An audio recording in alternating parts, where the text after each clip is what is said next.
Hi, everyone. Thank you for joining us for our lecture this morning. It is a great pleasure and honor to invite my mentor and colleague, Dr. Alison Brooks from UW. She's a primary care sports medicine doc like myself at UW, but she has a good amount of her time dedicated to research in sports medicine. And in fact, we are very lucky to have her here because she is quite frankly, internationally known for her research. So it's quite an honor. So I feel very privileged to have worked with her in past research projects, and I learned a lot from her. So I still look up to her in terms of her research, and it's just great to have her here talk about her specialty in preventative sports medicine in pediatric populations. So Dr. Brooks is originally from Tennessee, correct? Correct.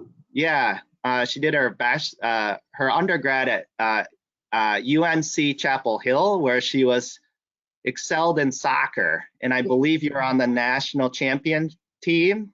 Yep, I was. Yeah, it's pretty amazing. And were you a three-sport athlete in high school, though? I was. There you go. So today we're going to be talking about sports specialization. And I can tell you, there's a lot of examples. We see a lot, the press gets a lot of examples of early specialization. It probably started with Tiger Woods, but if you ask people who were national level or international level athletes, a lot of them are three-sport athletes all through high school. So, and maybe there's data on that. I'm not sure. So Dr. Brooks did her medical school training at University of Tennessee and then moved out to the Pacific Northwest for her residency and internship. She has a research fellowship certificate, and she also did her sports medicine fellowship here at UW-Madison. So, so thank you very much for coming here virtually. Really appreciate it. So for all the speakers, I've been asking them, what's something new you've done that you've restricted yourself through the pandemic? What was the first thing you did, or what's something that you didn't do through the whole pandemic that you've done recently? Well, yeah, I just got back from a trip to Scotland, so I certainly did not travel internationally during the pandemic. So it was a great trip, but I did do it with a little trepidation, and I was glad to test negative so I could get back in the country. Was that with the whole family? Yes, it was a chartered cruise that my cousin had organized a couple years ago, and then of course got canceled and delayed, and so it was only 12 people on the boat and all members of my family, aunts, uncles, cousins, so it was really fun. Great. Yeah. And then I know the answer to this, but I hope you share it with the group. But did you happen to pick up any pandemic pets? Yes. I own two marsupials called sugar gliders. That was not probably a common COVID pet, but we have two sugar gliders named Annabelle and Bandit. Are they doing okay? Are they healthy? Yes, they're quite fun. Oh, and my son loves them. They're entertaining. Very good. So I think that's the most exotic pet that anybody's adopted during the pandemic. I never thought I would be an exotic pet owner, I'll tell you the truth, but there you go. Very good. Well, Dr. Brooks, let's get the talk going. And would you like questions during the talk, or would you like them saved to the end? Do you like getting through everything?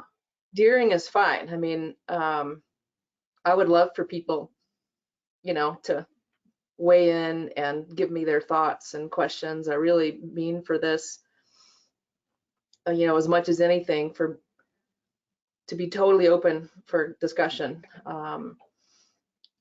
And so, yeah, I want people to participate. Want to hear what you think. So. Very good. And I think a lot of us are parents or coaches, or so this is super important. And if you don't mind, maybe at the end of the talk, I'd love to hear what your spiel is when you see like a 12-year-old with, you know, shoulder pain because they're swimming all year round. I'd love to hear your kind of like layperson spiel at the very end. So all right, so let's get things started. I'm going to unmute everyone. Please, if you ask a question in the middle of the talk, we can't see you or recognize your voice, so just identify yourself by name and your role, please. Thank you very much. Take it away. All right. Thanks, Massaro.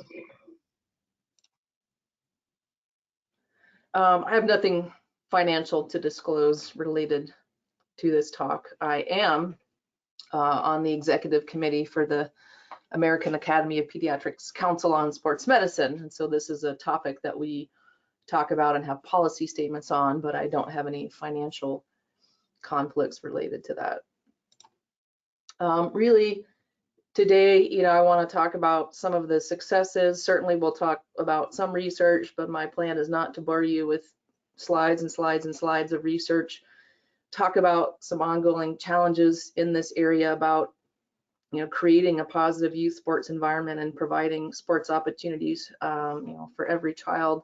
And I really, in some ways, how I think about sports specialization has sort of evolved, and I'll kind of share some of that with you and really do want your feedback and thoughts. I do think we've had some successes. So the last time I talked with this group, Massaro, I think was 2017. So it's been quite some time. And in that time frame, I do think we've had some successes. One of those is at the NCAA level. So in the end of 2017, a number of coaching groups within the NCAA, and I think this was largely led by softball and lacrosse, but submitted a proposal to the NCAA saying this, you know, the ability to start talking to kids and recruiting to kids, you know, at like middle school was horrible. And coaches didn't like it. And I think there's also concern that it was, you know, part of what was driving sort of the craziness, you know, or this broken youth sports model. And so the NCAA actually made changes so that now for pretty much every sport, there are a few exceptions, with actually some sports being even more restrictive, but now coaches and athletes can't talk until sophomore year. They can't do official visits until junior year. They can't be verbal offers or commitments until at least their sophomore. So it's my hope is that it will help this, you know, talking to kids in middle school and just, you know, the pressure early and earlier to already specialize and do showcases. So I'm hopeful that the NCAA making some changes in and how early coaches can contact athletes will help.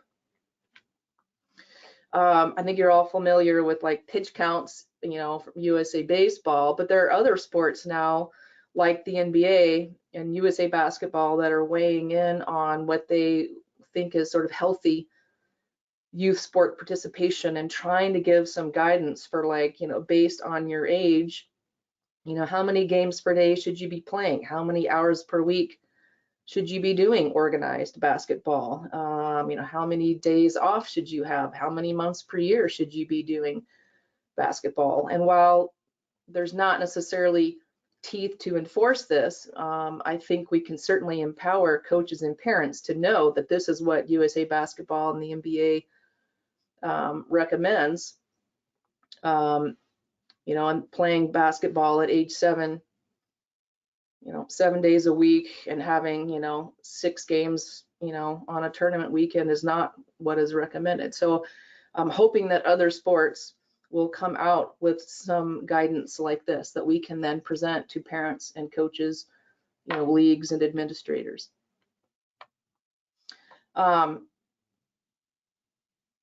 came across this organization called the U.S. Center for Coaching Excellence. It was a part of being at a meeting called the Joint Commission on Sports Medicine and Science, where organizations, professional medical organizations and other kinds of organizations all come together at one big meeting and sort of collaborate and share. And this center is focused on, improving, the training and the qualifications of our youth coaches. I mean, we all know that, many of us are volunteers, we're giving of our time, but that doesn't mean that we can't have some, standards and some teaching and best practices for how to be a good youth coach and to make it, a positive experience. And I'm starting to see more shirts like this on the left. This is actually a picture I took when I was visiting my sister out in California, and I was watching my niece play soccer, and all the coaches had this shirt on, and it says, "They play, I coach, you cheer," sort of a message to parents right on the back, on their back of like, keep your mouth shut. Lisa, this is our video. So the Aspen Institute came out with this marketing campaign a couple years ago. The Aspen Institute and Tom Ferry have really taken this sort of issue of, the opportunities for kids sports being taken away from a lot of kids, focusing on the kind of the haves and only the people who can afford it, but also, such a negative environment in some, cases that, kids are, burning out, dropping out of sports. So they came up with this video, which I thought was sort of brilliant, as sort of a marketing campaign for, don't we all agree, like, youth sports could be a much better environment than it is currently. So Lisa, if you want to roll it.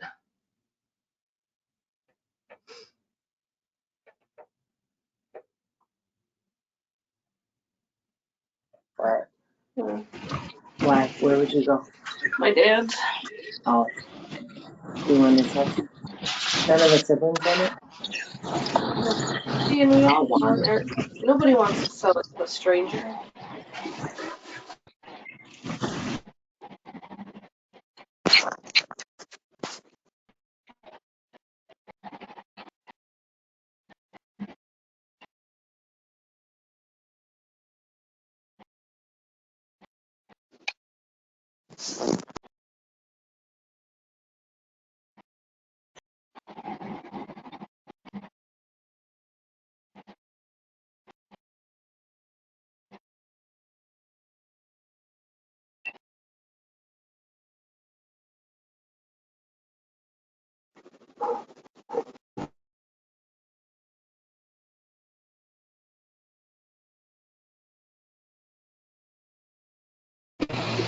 Farmland is right above that.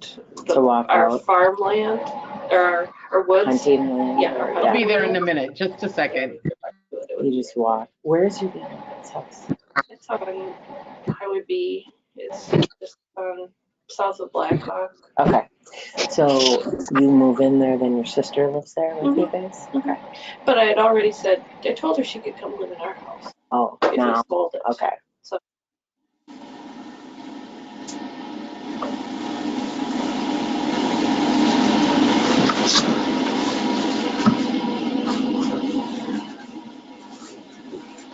Not sure what's happening.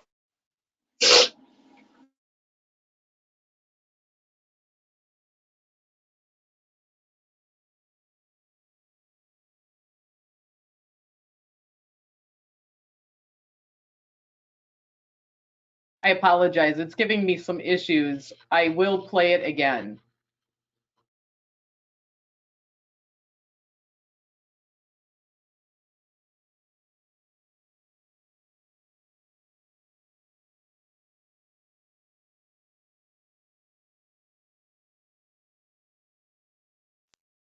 Masara, how much of that did you all hear? I think we saw most of it. Okay, you get the gist. Yeah, we got the gist. Okay. Yeah, we can move on. Yeah.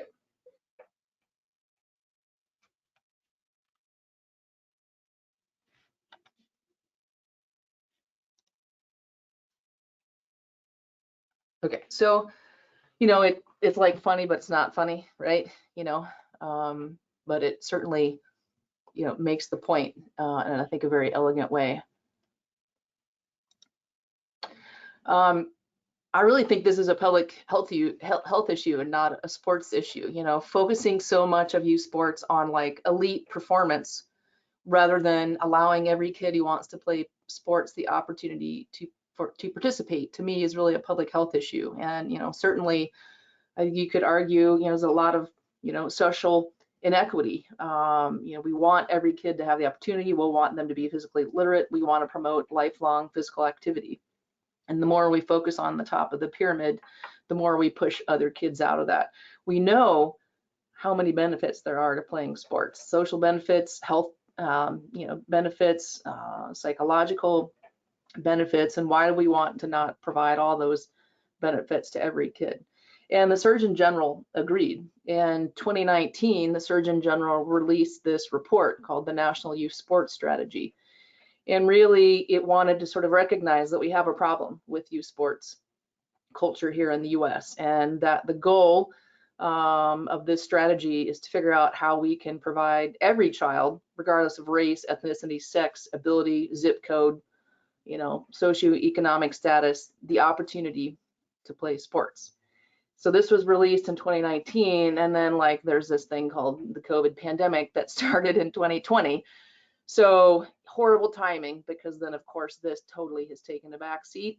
The Surgeon General has been pretty busy doing other things, but my hope is that we can come back around to how do we, as a country and as a community and as individuals, you know, work on a better strategy for our kids. The American Academy of Pediatrics also in 2019 released this position statement on organized sports for children, pre-adolescents, and adolescents. And the thing I really liked about this statement is the one I talked with you about last time in 2017 was an AAP statement that really focused on like sports specialization. And it was sort of negative, meaning like all of the risks and problems and injury and burnout. And while I think it's really important to talk about all those things, maybe sometimes we are too negative, and we need to talk more about what are all the positives and the benefits of sports, and why we want every kid to have access to sports. And so this paper, I think, really did an excellent job of gathering all of that actually very good data and evidence about what all the benefits of sports are, whether it's, you know, academics, you know, leadership, self-confidence, and really talking about why sports matter in a really positive way. And so I like that sort of shift in approach, if that makes sense. And they then came up with some cool infographics like this that are available on Healthy Children. You can, you know, print them off, put them in your clinics. Fun and easy thing for parents to look at. The American Medical Society for Sports Medicine also believes that youth sports need some fixing. And so some of the work that we did starting before the pandemic, but also through the pandemic, was working on this toolkit called the Play, Stay, Thrive, with the idea that we want to promote safe and healthy participation in sports so kids will stay in sports. And so this is just a screenshot of the web page. And then, you know, it provides evidence-based information for parents on anything they click on. You know, they can learn what some of the recommendations are, kind of do's, don'ts, and it's meant to be, you know, a resource for parents and certainly for coaches too. Now, of course, it's only going to be helpful if it's disseminated, and there have been some projects to try and study how best to disseminate it. But I think our hope is that, you know, educating parents will help, but we all know education doesn't always, you know, change behavior. So, you know, in the last 5 years, we certainly have continued to do a lot of research in this area of sports specialization. I'll share some of that with you. If you remember, probably don't, 5 years ago, this is a slide from my talk then about how should specialization be defined, and there was kind of different thoughts about how you define specialization. And so one of the things that we realized, if we're going to continue to do research in this area, is that we had to sort of agree on like a consensus definition of what specialization is. So we did that through a special process where we had about 20 international experts, physicians, PTs, PhDs, people who worked in this area, sports psychologists, and we went round and round different iterations of till we came to a consensus on like, well, what is sports specialization? And this is what we came up with, and I'll be curious what you all think. Does this capture it? So sports specialization is intentional and focused participation in a single sport for a majority of the year that restricts opportunities for engagement in other sports and activities. Single and multi-sport athletes may be considered specialized if they meet some or all of the following elements. They participate in one sport for greater than 8 months per year. That includes regular organized practice, competition, and other training. The athlete may have limited or ended participation in other sports to focus on a single sport, or may have ever only participated in one sport, meaning they only have ever done gymnastics, they never did anything else. And that the focused participation in that one sport limits their opportunities and time for other activities, such as other sports, academics, other extracurricular activities, time with friends, family, and other community engagement. Thoughts? Do you think that captures what we mean by sports specialization? Did we miss the mark? When you think about kids that you know that you consider specialized or not specialized, does this help kind of tease out? This is Masaru. I would agree. This keeps it nice and basic. I mean, there's a lot of nuances to that, but like, I think if you step back and look at it, this does help define that. I do want to point out here, if you look at the author list here, Stephanie Clithermis, I don't know if I'm pronouncing that right, Andrew Watson and Tim McGuire are all UW faculty. So it's amazing that just like pretty much 30 miles down the road, the best research is happening. So. Everyone on that list is UW-Madison. Oh, fantastic. Yeah. So and it was hard to find a definition because everyone could always think of like, well, there's this certain circumstance, and does that kid really, so, but this was kind of the best we could come up with. Because you can't do good research, right, if everyone is defining the problem differently. So this was just published last year, so we'll see going forward if other people doing research in this area, use this as sort of how they define, an athlete that's specialized. But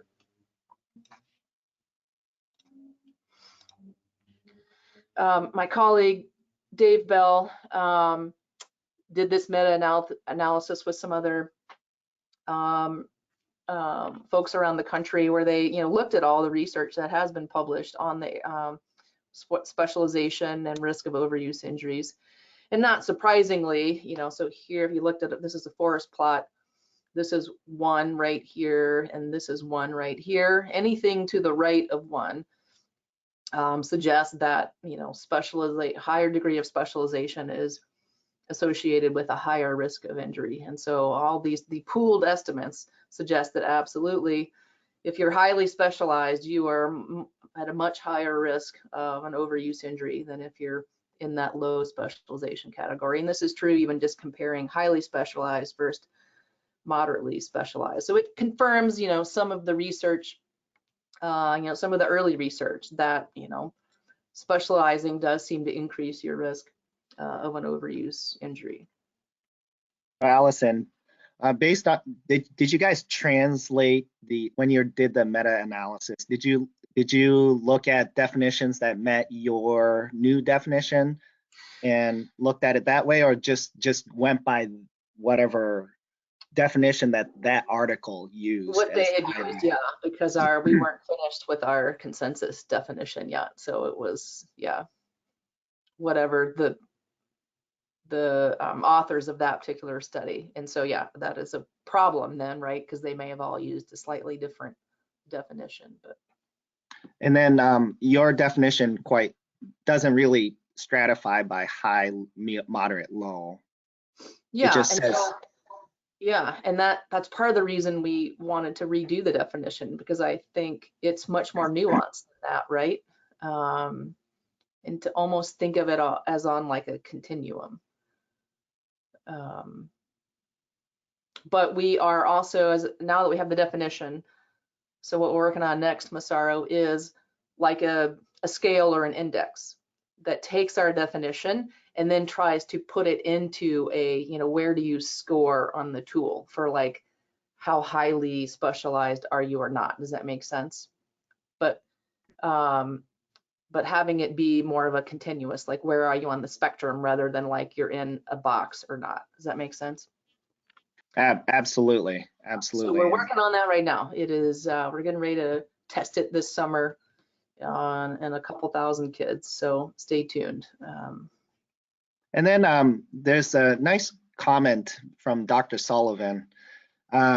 He was wondering if there's any role for like a parental attitude in that definition, because I agree, there's this like sense of like, the kids who come from who are specialized by definition tend to have parents who are like very involved. Like they do all the talking in the visits. You know what I'm saying? Yes. They do all the correspondence for medical care.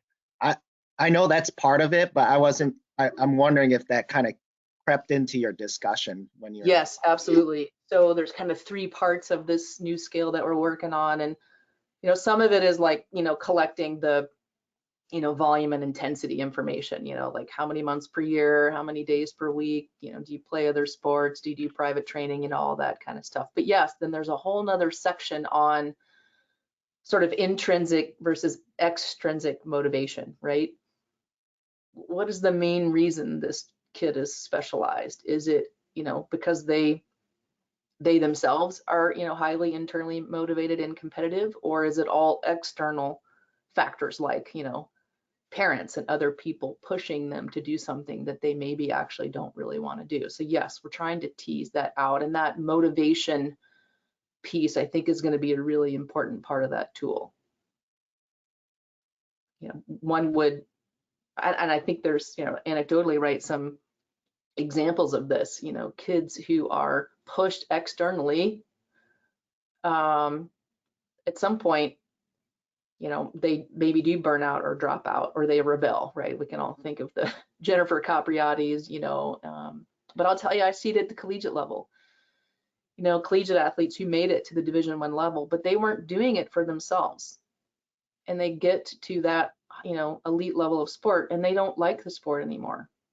And some of them hang in there and still finish, and some of them quit because they weren't doing it for themselves, for quite some time. And I think that's very, very sad. So yes, we're trying to tease that out in the scale.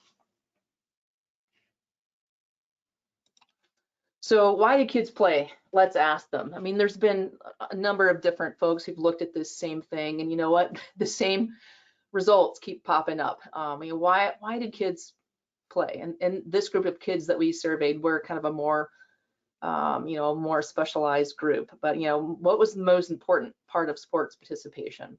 Opportunity to get better at their sport. Okay, that is different than winning, right? Opportunity to get better. They enjoyed, skill development and getting better at their sport. They enjoyed being physically active, and they wanted to have fun, right? Those are the top 3 things that kids reported as why they were some of the main reasons they were participating in sports. It wasn't winning. Winning was not top on their list. And this just leads me to this kind of idea about process over outcome, rather than focusing on results and outcome, but focusing on the process. And Michael Phelps, in an interview with Bob Costas a couple years ago, kind of alluded to this when Bob Costas asked him, how would he feel if he, finished a race and his goal was to win the gold medal, but he didn't.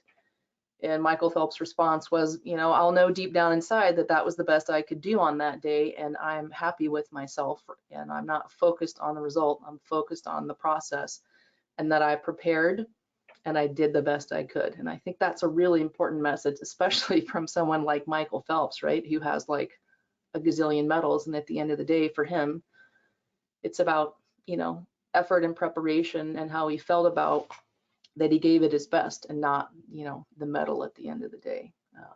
But I think that message has been lost in sports to a large degree. What do parents think? So we surveyed about 1,000 parents. You know, I was like, well, maybe like specialization isn't a problem. Like maybe I just think it's a problem and like nobody else thinks it's a problem and I'm just fabricating it. But no, when we asked parents, whether they were male or female, if they thought early sport specialization was a problem in youth sports, over 50% of them said very, you know, it was very much a problem or extremely. So I don't think that I'm wrong that parents view the current sports environment as a problem in terms of the push to, you know, have kids specialize early and earlier. And then we asked them, how concerned are you about the following aspects of youth sports? The number one thing they were most concerned about was the quality or behavior of coaches. Second was cost of participation. We're pricing people out of sports. Third was the time commitment rate. More and more time every night of the week, every weekend tournaments, limiting a family's time to do something else. Fourth was emphasis on winning over having fun. Fifth, pressure from other parents. And sixth, pressure from, you know, coaches, administrators. But so top three, quality or behavior of the coaches, cost of participation, and time commitment. And so I think those are kind of right on the money with what I thought parents might have been concerned about. Well, what do coaches think? So again, we surveyed several hundred coaches, all different kinds of sports. And well, you can see the bottom. So this was asking them how much of a problem is early sport specialization in youth sports, and not dissimilar from the parents. About 2/3 of them said that they thought early sport specialization in youth sports was a problem. So parents think it's a problem, coaches think it's a problem. More from coaches. How much does participating in a single sport all year round increase the chances of a youth athlete getting an injury from overuse? Well, again, 2/3 of coaches recognized that playing year round in a single sport was probably not good for athletes. Over 2/3 of them thought that was likely going to lead to an overuse injury. How concerned are you about the behavior of parents in youth sports? About 2/3 said they were very or extremely concerned about the behavior of parents in youth sports. So here's kind of how I interpret that, like ongoing challenges, like it's just finger pointing, right? The parents say it's the coaches say it's the parents. Are we all to blame? Are we all part of the solution? I feel like we just kind of end up, you know, going in circles with everyone pointing each other, saying we all agree this is a problem, but you know, you're the problem, you know, I'm not the problem, and maybe we're all the problem. There's still articles, you know, like this, how kids sports became a $15 billion industry, you know, calling it the kids sports industrial complex. And maybe that's what we're all feeling like with the finger pointing, is that we all feel like we're caught up in this machine that we don't know how to stop anymore. And everyone feels sort of powerless and helpless. And I think many coaches feel that way too. And I certainly feel that way as a physician sometimes, about I don't know how, and this is kind of maybe where my thinking on sports specialization has changed a little bit. You know, when I initially, you know, started doing research in this area, it was, you know, to provide data that would hopefully change policy and have us go back to the good old days of, like, you know, the multi-sport athlete. I don't know that that's going to happen. I think maybe that is an unrealistic expectation, and that's not to say that I'm giving up. I think that I am just being realistic about, you know, if people are are making big money on youth sports. They have created businesses. We're gonna get them to walk away from the $17 billion that's being made on youth sports. I just don't see it happening. So I think I'm focusing my thoughts more on, well, how can we make sports still be a positive experience and have kids do it in a way that it's still fun and enjoyable, even if people are still making lots of money off of it. This was a great article in 2017 about, what's lost when only rich kids play sports. It kind of brings me back to the Surgeon General's, National Youth Sports Strategy. We are pushing more and more kids out of sports because it has become so elite, so expensive, and many families cannot afford that. And so I think that is morally and ethically wrong to take opportunities away from every kid who I think should have the chance to play sports if they want to. You tell me, do you think much has changed? If so, are there successes, or has it just gotten worse? I certainly think the pandemic hasn't helped.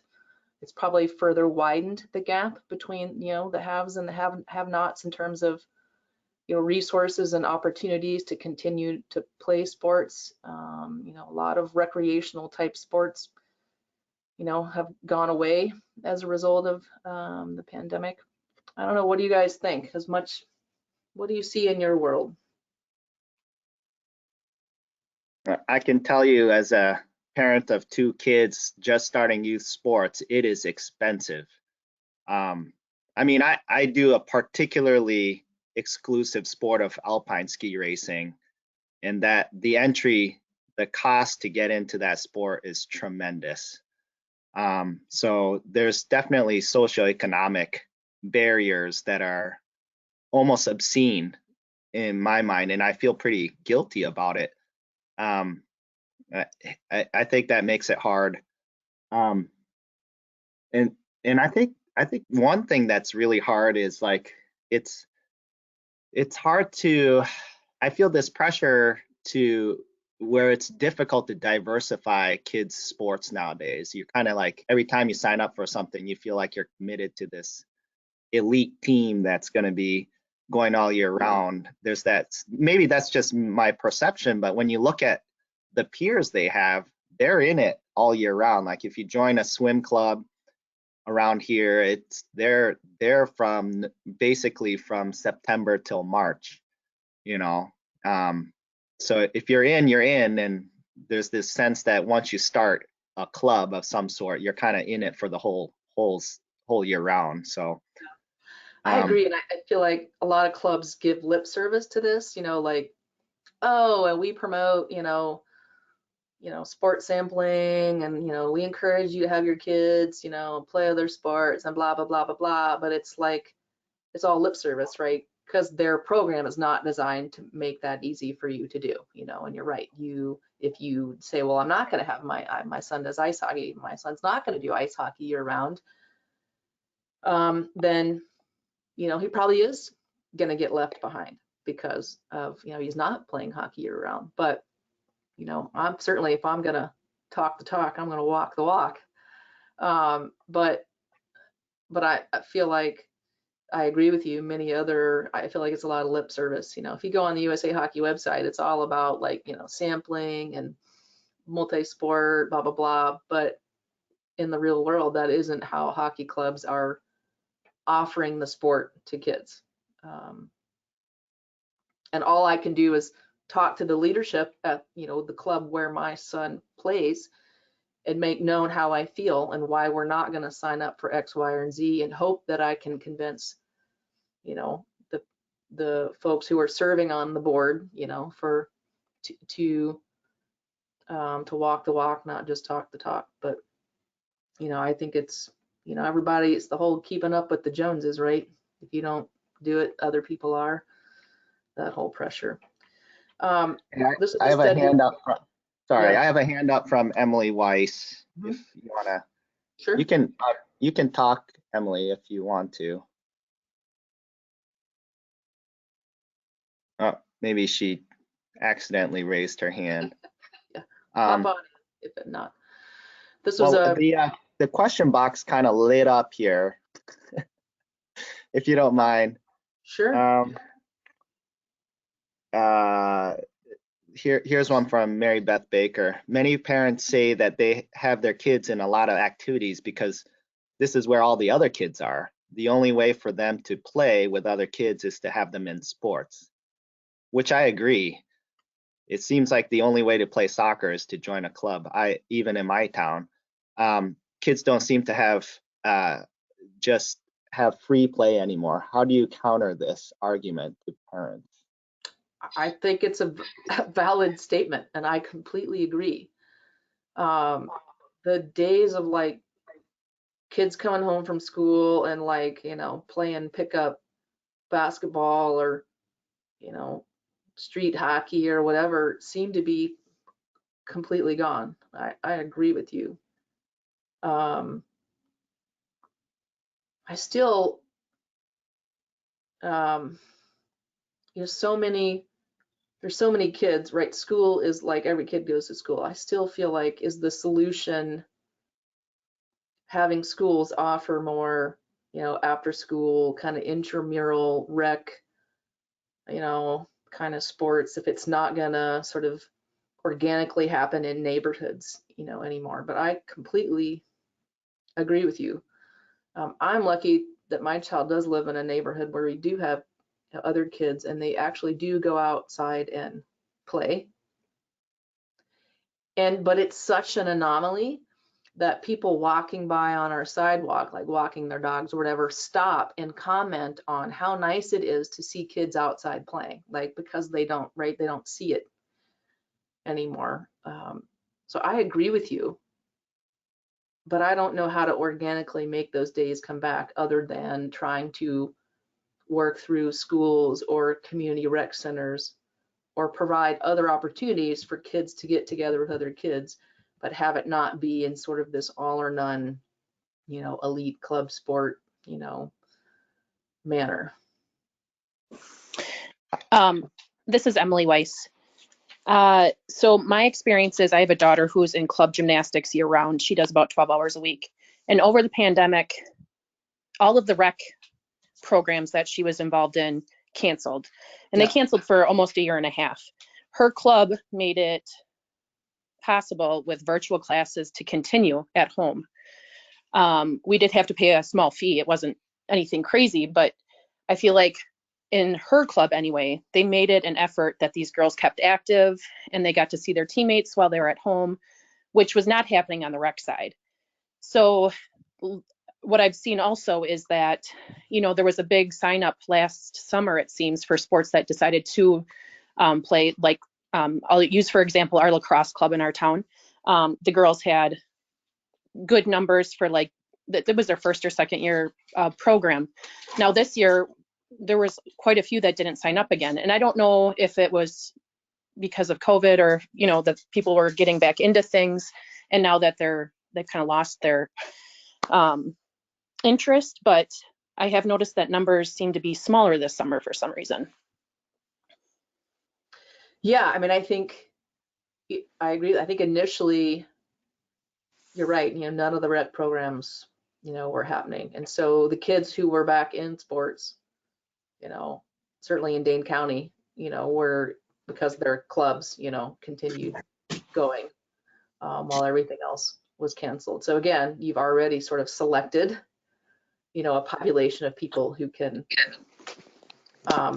continue to participate, in those more expensive clubs, and the rest of the kids in the community get left out. Yeah, I mean, I think we worry that,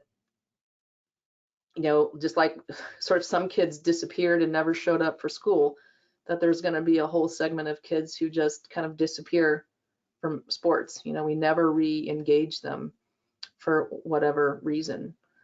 And my interpretation now would not be that people are scared or nervous about their kids participating, but I don't know, we've lost them for whatever reason.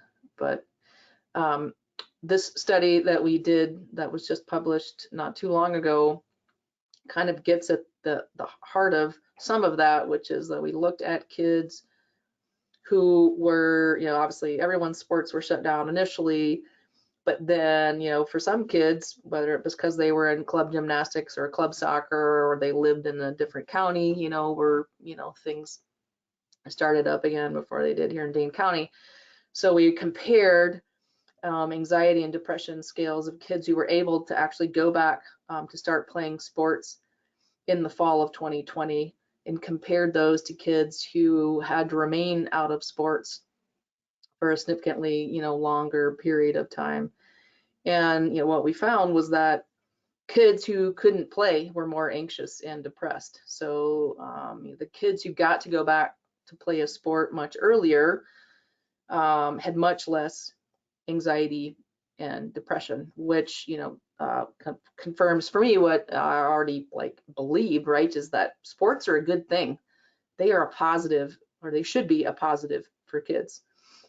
And the kids who had sport taken away from them, and it was taken away from them for longer, it further sort of worsened, sort of their mental health. And we all know right now, we're very concerned about the mental health of our kids.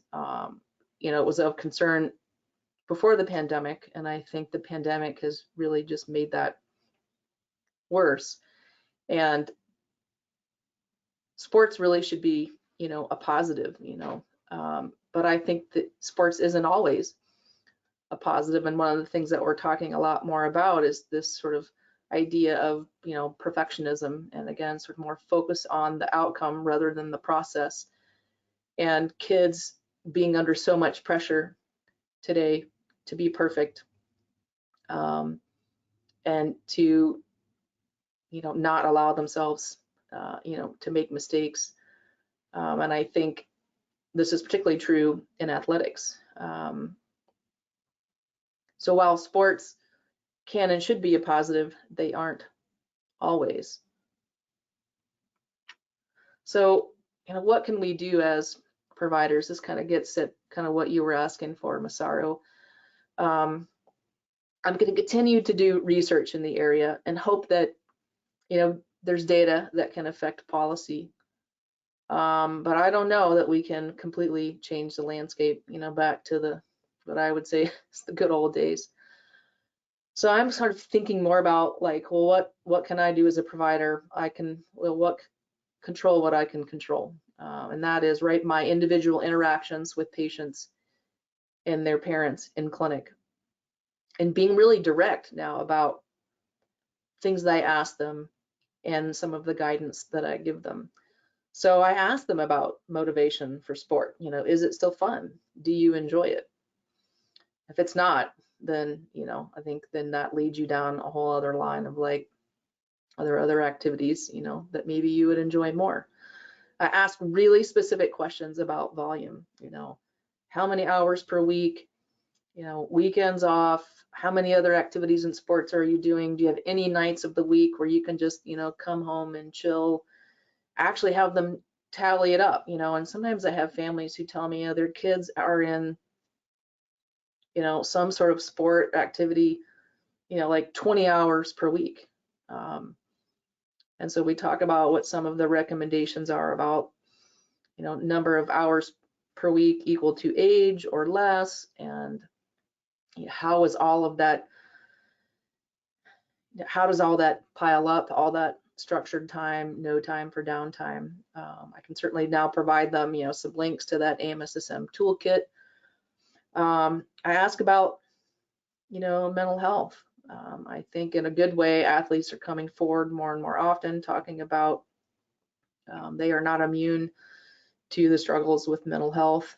I talk about process over outcome, some of the dangers of perfectionism and only focusing on the outcome, rather than all of the wonderful things that you learn just by, being involved in sports. And at the end of the day, it isn't the winning or losing that ultimately matters. Talk about being a good sports parent. And then if you are a sports parent, which I think many of us are, then I have to again, walk the walk. I have to be a good sports parent. And I do want to empower my patients and athletes to demand a positive experience. They should demand that from any club, league that they're participating in. And then I think what sometimes is hard for families, if it's not a positive experience, then you are forced with, are we going to leave this club? Are we going to leave this activity? Well, what is a great sports parent? This actually came from a USA gymnastics coach, actually. A great sports parent wants sport to be their child's activity, not theirs. They do not force a direction. They share their child's goals. They do not impose their own. They foster independence, allow them to make some decisions and mistakes, and they emphasize effort and fun.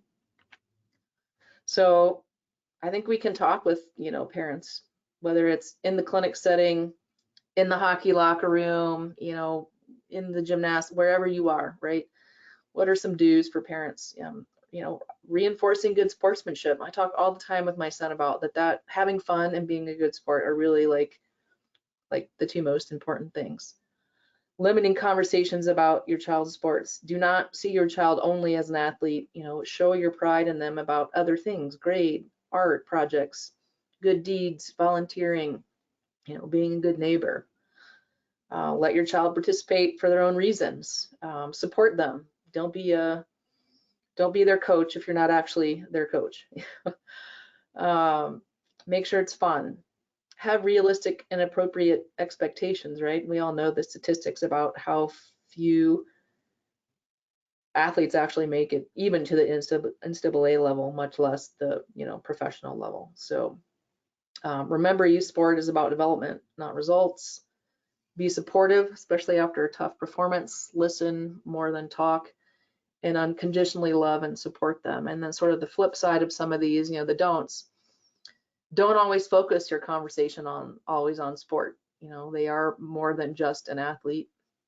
Don't get emotionally over involved. Don't want it more than your child does. Don't put the opponent down, especially in front of your own child that is not, exhibiting good sportsmanship. Don't criticize your child for poor performance. If there's some feedback, that let the coaches, do that in a positive and constructive way. Don't coach from the stands. The hashtag silent softball is something I heard about from a colleague who's out in California, where obviously softball is huge, and they were having so much problem with parents on the sidelines, like yelling at the players and blah, blah, blah, that the athletes themselves got together and came up with this hashtag silent softball.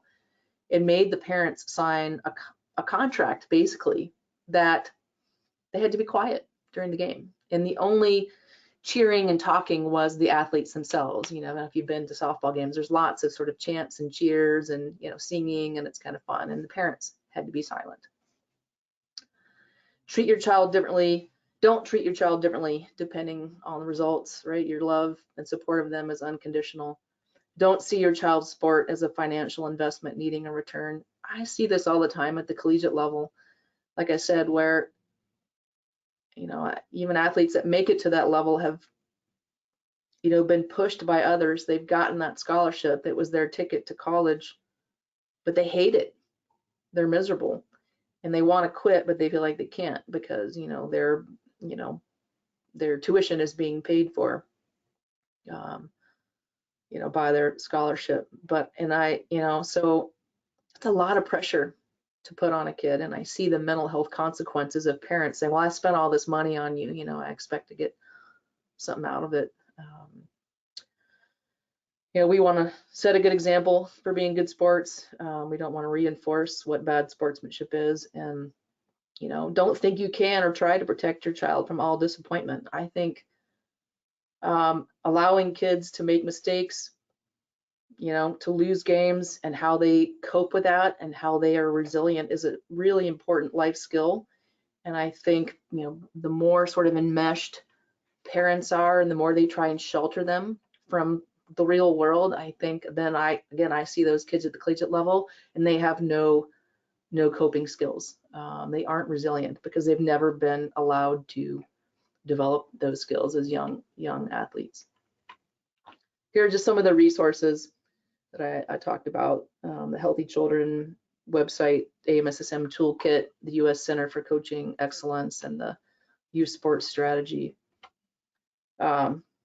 We totally lucked out in Scotland. The weather on either side of our week was like it is today. It was cloudy and rainy, but for our week of sailing, it was sunny and beautiful every day. So thoughts. I really want to hear from you guys. Like I feel like I'm sort of at a crossroads for how to make a difference. Or is the youth sport complex, you know, because it is a $1 billion industry now, there's sort of no going back. And do we really just focus on, as best we can, making sure that coaches have training and that we try and make it a positive experience for kids? What are your thoughts?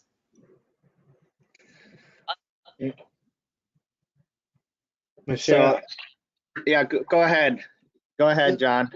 this is John McAuliffe. Just a couple of thoughts. I've always felt, and I'm a 75-year-old gentleman here, and so you know what era I'm from, but sports should be a safe place to take risk. And people need to be comfortable with that. But the other thing that I think has changed that would be a simple sort of turning the dial on this is we don't eat supper together anymore. You know, we don't sit down and have a meal together and understand where each other is coming from. And I think sports has really sort of, we gone down the fast food thing, catch our food and then get to practice or get to the game or whatever. Just a couple thoughts.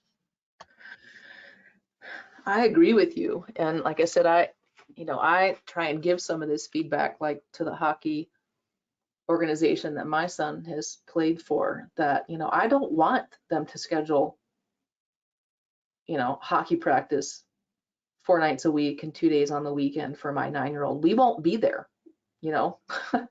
we will come a few times, and then yeah, we need other time as a family, but that's really hard. It's really hard to do. And I think, you know, overscheduling is as much a problem as like sports specialization, right? You can overschedule your kids with all kinds of things that aren't just sports either, right? And that's sort of a different, but I think parallel problem of everything being overscheduled, the family going in a gazillion different directions all the time, and not actually having family time. And I am guessing there's some folks on here who, like, one of the silver linings of the pandemic, right, was some forced downtime, family time. And I heard from a lot of families like how much they enjoyed that and how much they had missed it. And they were concerned about, you know, when kind of the world got churning again, that, you know, going back to the rat race didn't sound very appealing. But, you know, were they going to feel like they didn't have a choice? But I think we do have.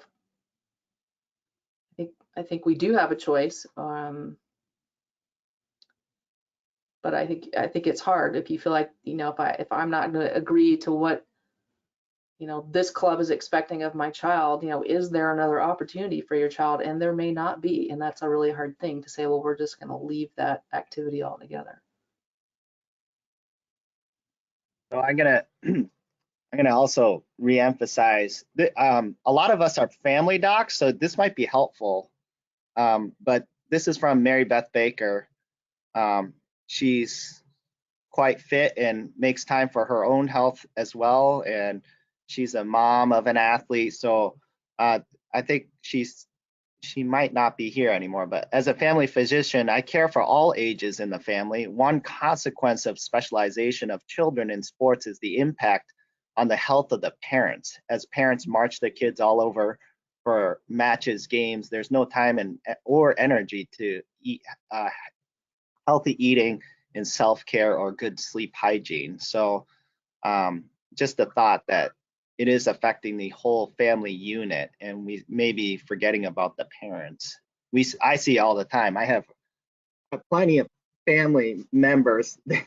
I'm at the age where a lot of my patients who are parents are developing chronic health conditions, and I can't help them because their kids are dictating where they eat every night. So it's just brutal. It's tough. It's tough.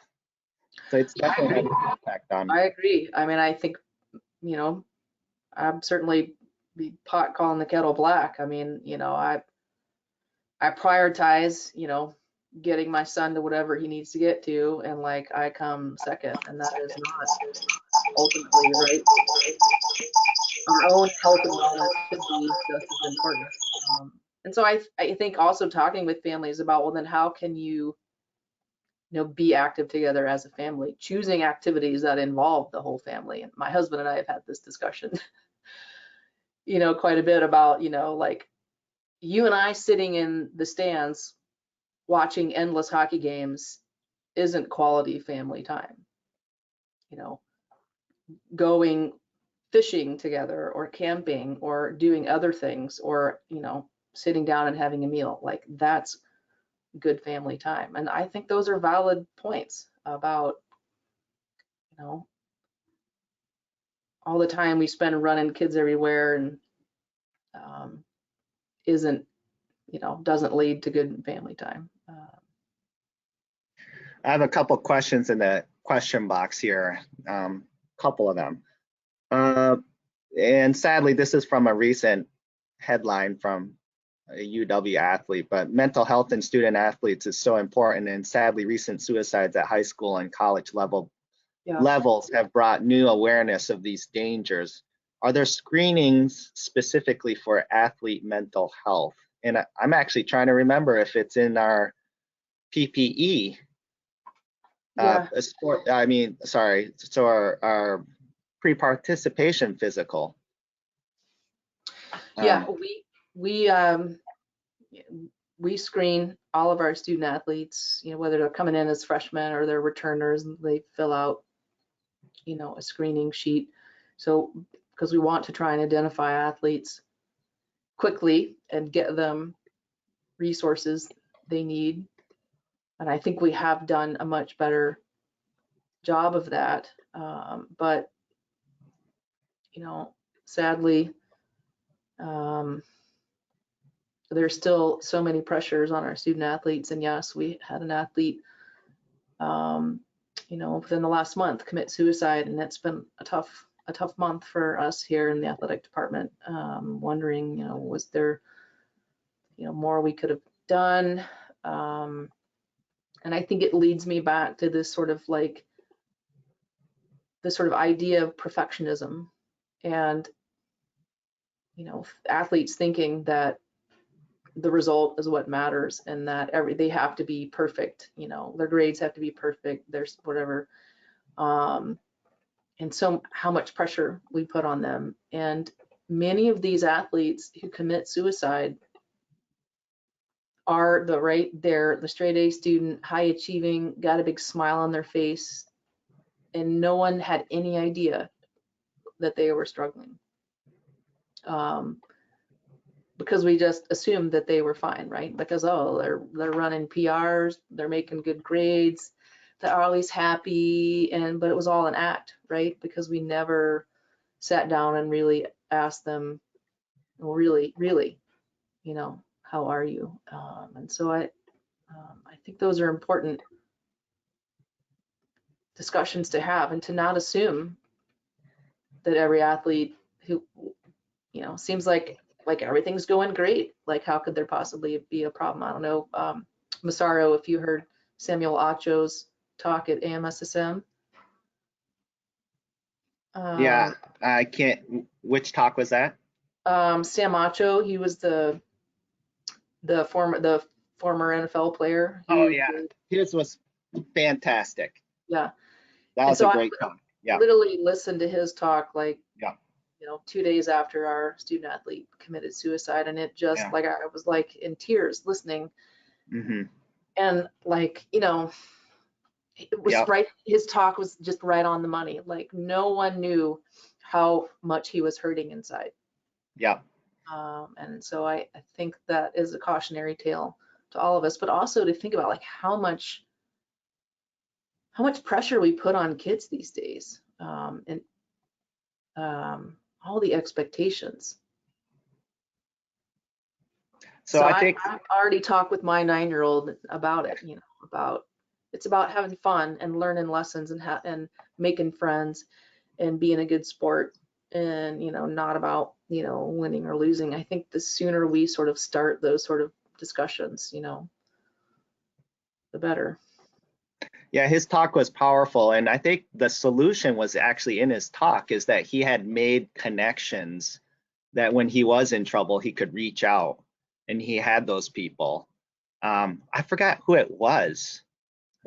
It was a friend who wasn't even an athlete. It wasn't anyone on the team. And I think that was part of his message. It was that everyone else just saw him as an athlete, right? Mm-hmm. And no one saw him as I'm much more than just an athlete.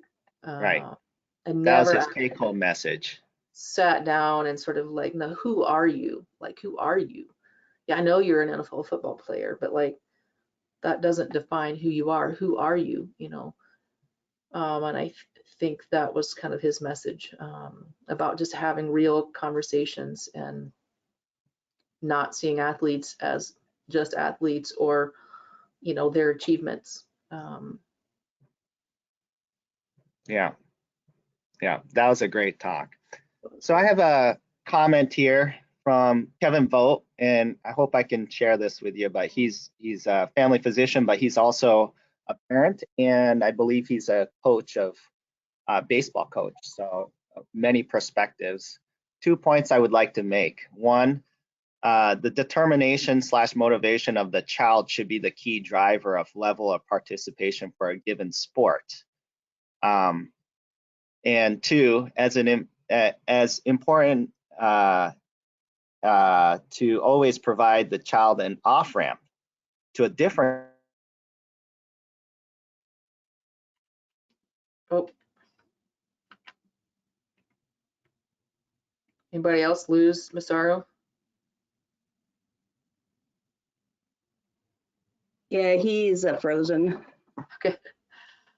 No, I completely agree. And I think that gets back to, you know, to asking an athlete, you know, even if you gotta have the parent leave the room, like, you know, do you want to be doing this activity? Is it still fun? Do you enjoy it? You know, if not, have you thought about other things that you might like to do with your time? I think those are really important questions. And I really try and take that home as well. I mean, every year I ask my son, you know, do you like hockey? Do you want to do it again? You know, do you want to try something else? You know, is it fun? Do you want to keep doing it? And I think those are, you know, really important questions. You know, do you want to do something different than sports? You know, do you want to do, you know, a coding class, or, you know, so I think those, I completely 100% agree. It needs to be driven by the child, what they're interested in, you know, and how much they enjoy it. And like, those can be really simple questions, you know, to ask, like, do you want to do this again? Was it fun? If not, okay, well, let's brainstorm. What other things are you interested in that you might want to try? We're way past the top of the hour. Yeah. Are we keeping you from clinic or anything? Because I have one last question to close. No, that's fine. things out. Yeah. That's fine. Yeah, the one I asked you at the beginning, like when you notice somebody, because I'm sure you'll hear about, I mean, you see athletes all the time, as I do, and you start to get a sense that this child is here in front of you because they're too early specialized. What's your spiel and what's your approach? Like, do you say, hey, you know, you're having this little leaguer's elbow or a shoulder because you're playing 8 months out of the year, and do you play any other sports? And they say no. What's your kind of approach when you start detecting somebody is having chronic use issues from over specialization? Well, and you sort of mentioned it at the beginning. I mean, I don't think there's convincing evidence that specializing early leads to elite success. In fact, I would say it's sort of the opposite, you know, that the later you specialize, the more likely you are to reach those elite levels. And so I share some of that information, and you know, and maybe I make it, you know, or specifically about that sport, right? If you think you want to pitch, you know, at the collegiate level or beyond, then you've got to change how you're approaching the sport now, because you're never going to make it. You know, you're going to, you know, you're not going to have an arm that you can make it to that level with, because of, you know, the injuries that you're going to, you know, sustain. And sometimes I'm pretty direct with folks now about, you know, if your goal is in fact to play at a higher level, the chances of you making it there, you know, diminish by overdoing it now. And I provide them sometimes with specific examples, you know, of athletes that I've taken care of, you know, who, ruined their chance because of, you know, pitching with pain, pitching with fatigue, and then having some sort of, you know, catastrophic injury.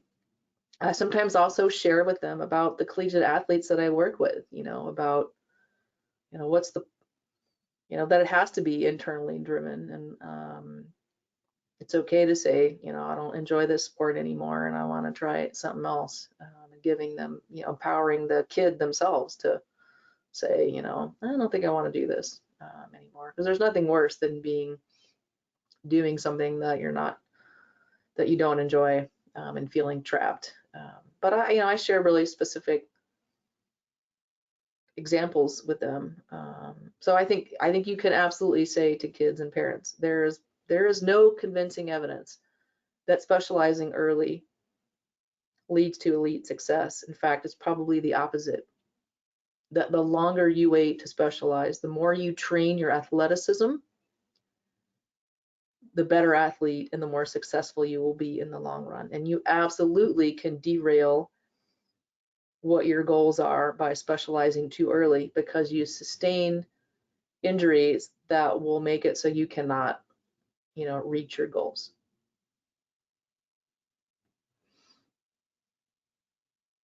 That's perfect. That's good. Well, thank you very much. Thanks, Really Massaro. appreciate it. This is a great discussion. Yeah, and really that's what I wanted it to be. Like, I don't have the answers. I hope you have I don't know. I'm struggling with, you know, how to be an agent of change. But You and I both. I know you're a certified hockey coach now. I am. And I'm a certified downhill ski racing coach, and I parent at the same time, and I'm a sports medicine doc, so I have to strike the balance, walk the walk, you know. So Yeah. I think having these discussions with a diverse group of people is really important, parents and coaches and providers. I think it's a good time to work together and find a solution.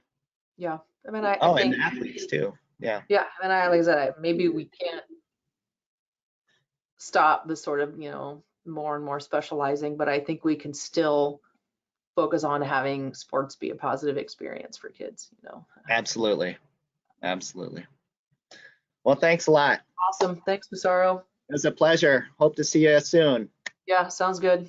Take care. Okay. Hey, thanks everyone. Great discussion. We'll talk to you later.